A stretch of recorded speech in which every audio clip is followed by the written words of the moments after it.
School আমাকে অনেক কিছু দিয়েছে, আমি কৃতজ্ঞ আমার স্কুলের কাছে। একটা সময় গিয়ে মনে হলো যে এটা ছাড়া আমি বাঁচবো না, আমাকে অভিনেতা হতেই হবে, আমি অভিনয় করবো। বাবা থিয়েটার দেখতে ভালোবাসতেন, তো ওই রোববার ছুটির দিন কোনো নতুন নাটক হলে বাবা মা আমাকে সঙ্গে নিয়ে থিয়েটার দেখতে যেতেন। নতুন জীবনে খেলোয়াড় হতে চেয়েছিলাম, কারণ আমি স্কটিশ কলেজিয়েট স্কুলের ছাত্র, সেই সুবাদে খেলাটা একদম মানে মজ্জায় ছিল, এই মজ্জায় কারণ হচ্ছে স্কটিশের ছাত্র হিসেবে খেলাধুলা করেনি বা করে না, এটা খুব লজ্জা। আমাদের একটা বিশাল মাঠ আছে মানিকতলা খালপাড়ের গায়ে, কাছে বিশ্বনাথ মঞ্চ একপারে, ওপারে আমাদের মানিকতলা স্কটিশ চার্চের গ্রাউন্ড, প্লেগ্রাউন্ড। আর আমাদের ছোটদের বাইরের সেকশনটা ছিল 1 to 4 Beadon street holy child স্কুলটা থেকে একটু এগিয়ে গিয়ে বাঁদিকে, সেখানে আমাদের জুনিয়র সেকশনে অর্থাৎ ক্লাস 4 অব্দি খেলাধুলার জন্য একটা সিমেন্টের মাঠ ছিল ভেতরে, মানে সেটা পুরোটাই সিমেন্ট করা। আগে মাঠ ছিল, পরে সেটাকে সিমেন্ট করে দেওয়া হয়, এবং সেখানে একটা ভলিবল বাস্কেট রিংও ছিল।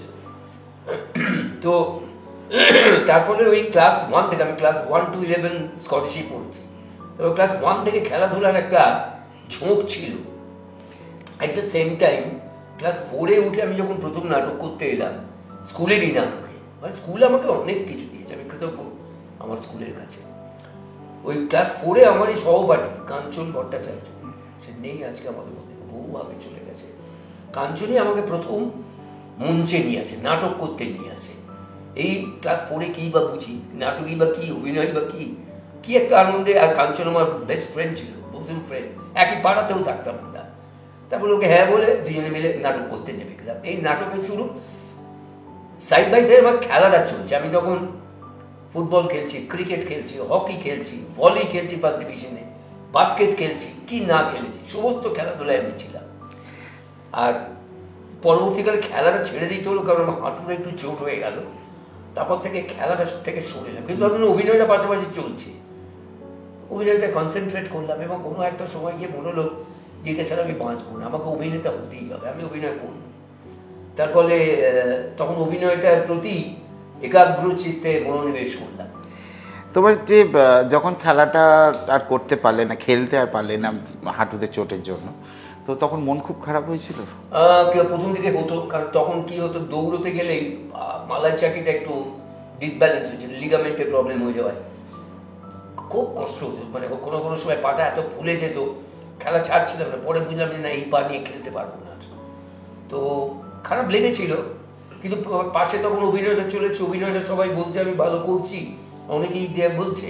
তখন মনে তাহলে আমি অভিনয়, এবং কোথাও একটা ভেতরে তখন অভিনয়ের প্রতি একটা আকর্ষণ আসতে আরম্ভ করেছে, ভালো লাগতে আরম্ভ করেছে, মঞ্চকে ভালোবাসছি তখন। আর তখন আমাদের সময় তো, মানে ওই সময় তো টিভি সিরিয়াল আসেনি, টিভি সবে সবে এসছে, আর তাও অনেক পরে এলো। আমি যখন শুরু করেছি তখন টিভিও আসেনি। তার ফলে কি হলো, আমার চোখের সামনে তখন দুটো জায়গা, একটা হচ্ছে সাধারণ রঙ্গালয়ের মঞ্চ, আমার এলাকাতে অতগুলো মঞ্চ, স্টার থিয়েটার, রঙ্গল থিয়েটার, বিশ্বরূপা থিয়েটার, দিকে মিনারবা থিয়েটার, দিকে কাছে বিশ্বনাথ মঞ্চ, পরে রঙ্গনা হলো, তারপরে সাকারিনা হলো। উত্তর কলকাতার পাড়া মানে তো জমজমাট থিয়েটার পাড়া, জমজমাট থিয়েটার পাড়া। তারপরে ছোটবেলা থেকেই ওই পাড়ার মধ্যে বড় হয়েছি। বাবা থিয়েটার দেখতে ভালোবাসতেন, তো ওই রোববার ছুটির দিন কোনো নতুন নাটক হলে বাবা মা আমাকে সঙ্গে নিয়ে থিয়েটার দেখতে যেতেন।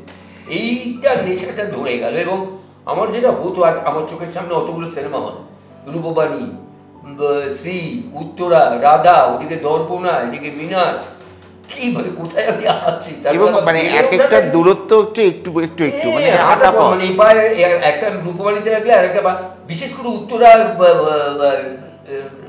শ্রী আর উত্তরা দুটো পাশাপাশি, মানে দুপার দুদিকে দেখা যেতে তো এইটার ফলে খানিকটা তার প্রতি আকর্ষণ বাড়তে লাগলো আমার।